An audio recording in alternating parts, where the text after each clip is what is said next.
பாபேல் கோபுரம். இங்கே பைபிள் எத்தனை வெவ்வேறு மொழிகள் தோன்றின என்பதை நமக்கு கற்பிக்கிறது.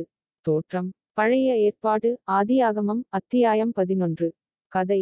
வெள்ளத்திற்குப் பிறகு பல ஆண்டுகளுக்குப் பிறகு நோவாவும் அவரது குடும்பத்தினரும் குடியேறி அதிக குழந்தைகளைப் பெற்றபோது அவர்கள் இடம் விட்டு இடம் செல்லத் தொடங்கினர்.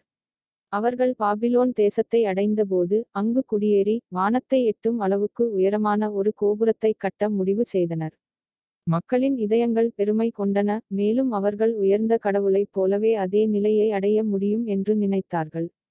இந்தப் பெருமை அவர்களின் வீழ்ச்சியாகும். கடவுள் நகரத்திற்கு வந்து மக்கள் என்ன செய்கிறார்கள் என்பதைக் கண்டபோது அவர் மிகவும் கோபமடைந்தார். யாரும் மற்றவரை புரிந்துகொள்ள முடியாதபடி செய்வதன் மூலம் அவர்களின் கட்டுமானத்தை நிறுத்த முடிவு செய்தார். அங்குள்ள அனைத்து மக்களும் வேறு மொழியில் பேசத் தொடங்கினர், இதனால் அண்டை வீட்டார் இனி ஒருவரையொருவர் புரிந்துகொள்ள முடியாது. மக்கள் தொடர்பு கொள்ள முயன்றபோது அது குழப்பமான குரல்களின் முழு பேச்சாக மாறியது. விரைவில் ஒரே மொழியை பேசிய அனைவரும் ஒன்றாக நகரத்தை விட்டு வெளியேறினர். இந்த வழியில் அவர்கள் உலகம் முழுவதும் பரவி தங்கள் வெவ்வேறு மொழிகளை தங்களுடன் எடுத்துச் சென்றனர். அதனால்தான் இந்த கோபுரம் பாபேல் கோபுரம் என்று அழைக்கப்படுகிறது. ஒருவேளை பேபிள் என்ற வார்த்தையின் தோற்றம். ஒழுக்கம். பாபிலோன் மக்களின் பெருமை அவர்களின் வீழ்ச்சிக்கு வழிவகுத்தது.